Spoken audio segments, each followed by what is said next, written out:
नमस्कार, स्वागत है आप सभी का एस्ट्रोवेदा स्कूल में। तो आज से हम स्टार्ट करने जा रहे हैं एस्ट्रोलॉजी का बिल्कुल बेसिक कोर्स। अगर आपको एस्ट्रोलॉजी के बारे में बिल्कुल भी ज्ञान नहीं है, आप बिल्कुल नहीं समझते हैं, तो हम बिल्कुल बेसिक से पकड़ेंगे एस्ट्रोलॉजी को। तो चलिए स्टार्ट करते हैं। तो आज ये है हमारी क्लास नंबर 1।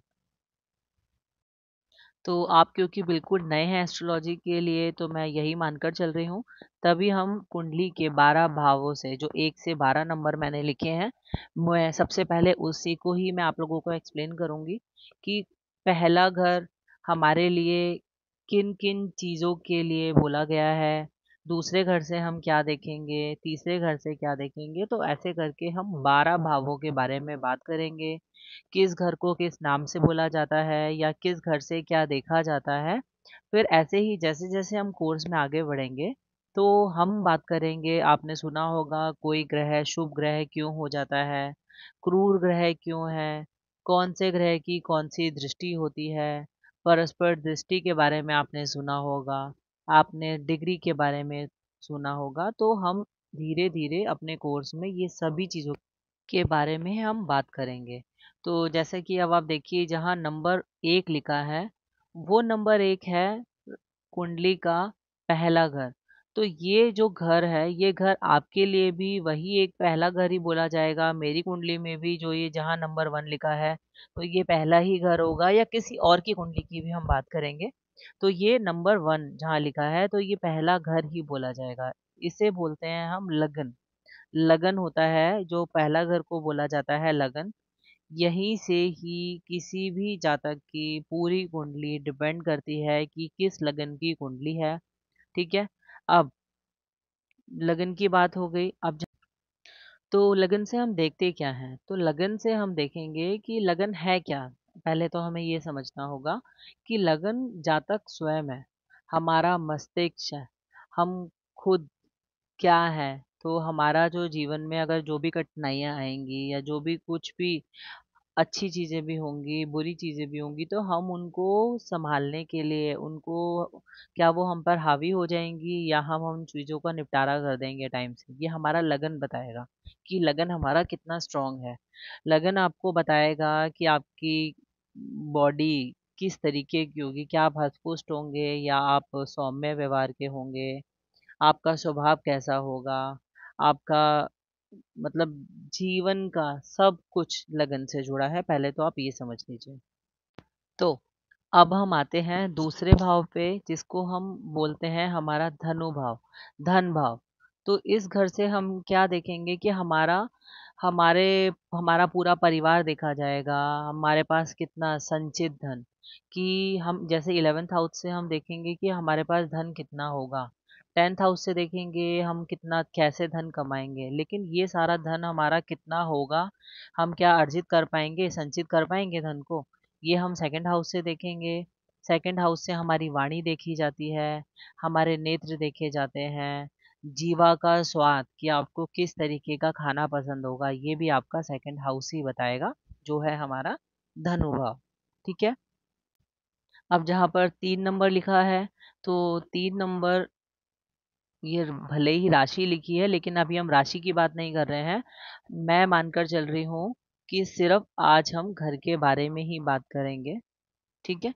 तो जहाँ 3 नंबर लिखा है, तो 3 नंबर जो होता है, इसे बोला जाता है हमारा पराक्रम का स्थान, हमारे छोटे भाई-बहनों का स्थान, कि हम लाइफ में कितने पराक्रमी होंगे, हमारे अंदर धैर्य कितना होगा, किस तरीके से हम चीज़ों को आगे टैकल करेंगे। तो ये आपका थर्ड हाउस बताता है। ठीक है। अब आगे आते हैं 4th हाउस, चौथे घर पे। तो ये स्थान बताता है हमारा सुख और दुख के बारे में। ये स्थान होता है हमारी माता का घर, भूमि का घर, कि हमने हमारे पास गाड़ी कितनी होंगी, हमारे पास घर कितने होंगे। और ये घर आपको कई बार बताएगा कि आपके कृषि के बारे में, कि आपको मकान का सुख मिलेगा कि नहीं। और जैसे कई लोग पॉलिटिक्स में जाना चाहते हैं, तो यही घर से मालूम पड़ता है कि हमें जनता का समर्थन मिलेगा या नहीं मिलेगा। तो ये सारी चीज़ों का जो हम विश्लेषण है चौथे घर से करते हैं। अब आते हैं हम 5वें घर पे। तो 5वां घर कुंडली का बहुत ज़्यादा ज़रूरी घर होता है। ठीक है।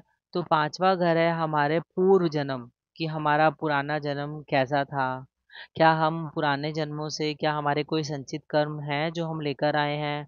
इस घर से हम संतान के सुख को देखते हैं, हमारी संतान कैसी होगी, हमारी विद्या, कि हम हायर एजुकेशन कितनी प्राप्त कर पाएंगे, हमारी बुद्धि कैसी होगी। ठीक है। या शेयर्स के बारे में भी हम यहीं से देखेंगे। अच्छा, थर्ड हाउस से मैं बताना भूल गई कि थर्ड हाउस से हम छोटी छोटी यात्राएं भी देखेंगे, कि हमारे जीवन में यात्राएं कैसी होंगी, छोटी छोटी होंगी या बड़ी होंगी। तो थर्ड हाउस अगर ज़्यादा एक्टिव है तो हमारी छोटी छोटी यात्राएं बहुत होंगी। ठीक है। अब आ जाते हैं छठे घर पे। तो छठा घर हमारी कुंडली का, ये भी वैसे इम्पोर्टेंट है, हर पूरे 12 भाव इम्पोर्टेंट है। अब छठा भाव है, तो इसे आप लिख लीजिए सिर्फ 3 शब्दों में, रोग, ऋण और शत्रु। आपको ऋण कितना होगा, रोग कैसे होंगे, शत्रु कैसे होंगे।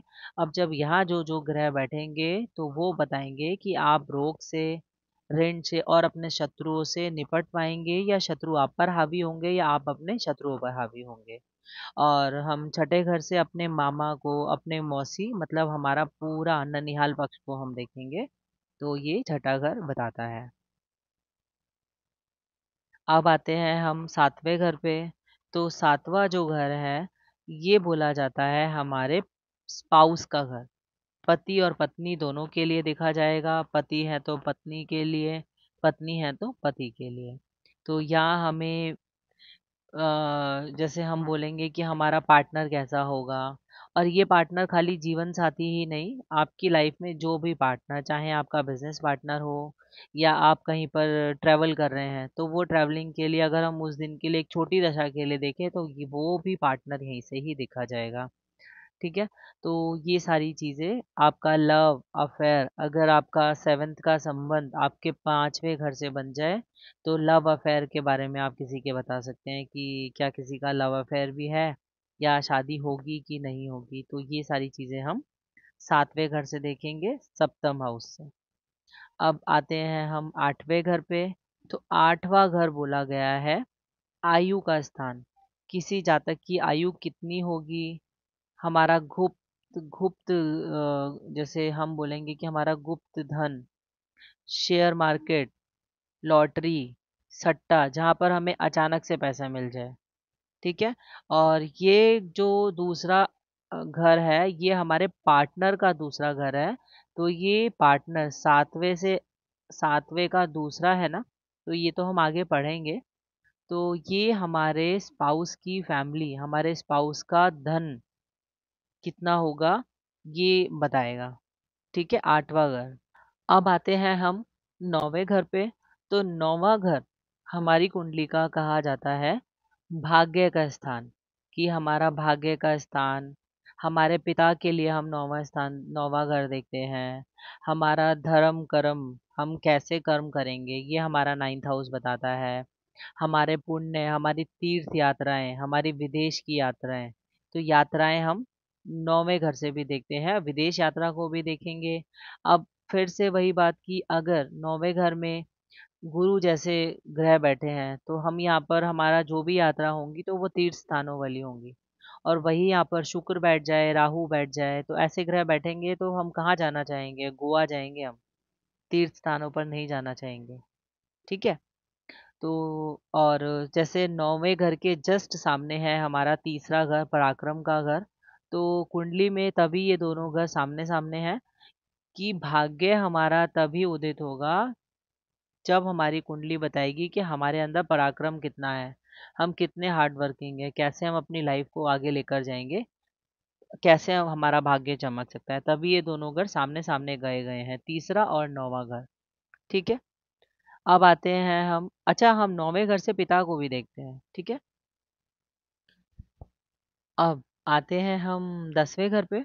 तो 10वां घर बताया गया है हमारा कर्म का स्थान, हमारा आजीविका, कि हमारी लाइफ में हम कौन सा प्रोफेशन चुनेंगे, जिससे कि हमारा, हम कौन सा कर्म चुनेंगे, हमारे कर्म कैसे होंगे। इसको कई बार कहीं कहीं पर आप पढ़ेंगे तो 10वें घर को हम पिता के लिए भी पढ़ लिया गया है। ठीक है। पिता के लिए भी पढ़ लिया गया है, तो पिता का सुख भी यहाँ से ही देखेंगे। और आपके व्यवसाय में या विदेश से आपके संबंध या राजनीति में भी आपके संबंध, ये इसको भी देखा जाता है 10वें घर से। तो 10वां घर बिल्कुल आपकी आजीविका का स्थान है। यहीं से आप किसी के प्रोफेशन को प्रिडिक्ट करके बता सकते हैं। अब आते हैं हम 11वें घर पे। तो 11वां घर कहा गया है वृद्धि, लाभ का स्थान, कि आपकी लाइफ में आपको किन चीज़ों में आपको हमेशा लाभ मिलेगा। आपका बड़ा भाई 11वें घर से देखा जाता है, क्योंकि वृद्धि है, बड़ा है, तो हम बड़ा भाई को देखेंगे। हमारे को फिर से कि इसमें ना हम अपने कान को भी देखते हैं। ठीक है, हमारा कान, दायाँ कान, मतलब आपका जो जो राइट ईयर होगा, उसमें कोई प्रॉब्लम अगर आ गई है तो आप देखो आपका 11th हाउस। या आपको ट्रॉफीज, मेडल्स, उपलब्धियां कितनी प्राप्त होंगी, ये आपका 11वां घर बताएगा। ठीक है, अब आते हैं हम अपने 12वें घर पे। तो 12वां घर जो बोला गया है, ये हमारे मतलब अच्छा नहीं बोला गया है 12वें घर को। तो 12वां घर होता है हमारे खर्चों का, हानि का, और मैरिड लाइफ में जो हम शैया सुख की बात करते हैं, उसके लिए बोला गया है 12वां घर। और हमारी छोटी छोटी यात्राओं को भी, विदेश के लिए भी देखा गया है 12वां घर। तो आज हमने 1 से लेके 12 घरों के बारे में हमने बात की है। ठीक है, आगे की क्लासेस में हम और डिटेल में जाएंगे। अब अगर किसी का कोई सवाल है तो आप मुझसे कमेंट में पूछ सकते हैं, तो मैं बिल्कुल आपके सवालों के जवाब दूंगी। मैं आपसे उम्मीद करूंगी कि जब आप अगली क्लास को अटेंड करें तो जितना भी आज हमने पढ़ा है, ये सारा कॉन्सेप्ट आपको एक बार रिवाइज हो जाए, ताकि आपको समझने में और ज़्यादा आसानी होगी। तो धन्यवाद, और प्लीज़ आप मेरे चैनल को सब्सक्राइब करके इस वीडियो को भी शेयर कीजिए, ताकि जो भी इच्छुक हैं एस्ट्रोलॉजी समझने के, जानने के, सीखने के, तो वो बिल्कुल इसका लाभ उठा पाएँ। Thank you so much.